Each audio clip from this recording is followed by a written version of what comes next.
Hi friends, എല്ലാവർക്കും ഇന്നത്തെ എൻ്റെ ചാനലിലേക്ക് സ്വാഗതം. അപ്പൊ ഇന്നത്തെ റെസിപ്പി എല്ലാവർക്കും ഒരുപോലെ ഇഷ്ടപ്പെടുന്ന നല്ല ഒരു എഗ്ഗ് സേമിയ ബിരിയാണിയാണ്. അപ്പൊ നമുക്ക് വീഡിയോയിലേക്ക് പോകാം.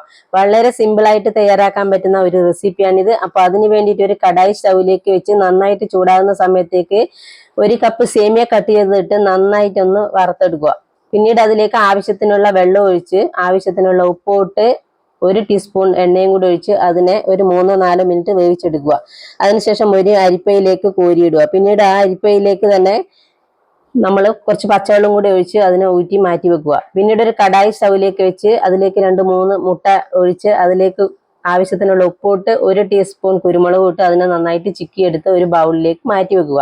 പിന്നീട് അതേ കടായിലേക്ക് തന്നെ എണ്ണ ഒഴിച്ച് ഒരു സവാള കട്ട് ചെയ്തതും ഇട്ട് ഇഞ്ചി വെളുത്തുള്ളി പേസ്റ്റ് ഇട്ട് നല്ലവണ്ണം മൂപ്പിച്ചെടുക്കുക.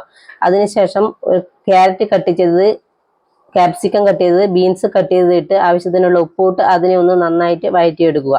പിന്നീട് അതിലേക്ക് 1 ടീസ്പൂൺ കുരുമുളക് പൊടി, 1 ടീസ്പൂൺ പെരിഞ്ജീരകപ്പൊടി, 1/2 ടീസ്പൂൺ മഞ്ഞൾപ്പൊടി, 1 ടേബിൾ സ്പൂൺ മല്ലിപ്പൊടി ഇത്രയും ഇട്ട് അതിന്റെ പച്ചമണം മാറുന്നവരെ അതിനെ ഒന്ന് മൂപ്പിക്കുക. പിന്നീട് അതിലേക്ക് 2 ടേബിൾ സ്പൂൺ തക്കാളി സോസും ഇട്ട്, സോയാ സോസ് ഉണ്ടെങ്കിൽ അതുകൂടി ആഡ് ചെയ്യാവുന്നത്, എൻ്റെ അടുത്ത് അത് ഉണ്ടായിരുന്നില്ല, അതും കൂടി ഇട്ട് അതിനുശേഷം നമ്മൾ മാറ്റി വെച്ച സേമിയയും അതിനുശേഷം ചിക്കി വെച്ച മുട്ടയും കൂടി ഇട്ട് അതിനെ നന്നായിട്ടൊന്ന് മിക്സ് ചെയ്യുക.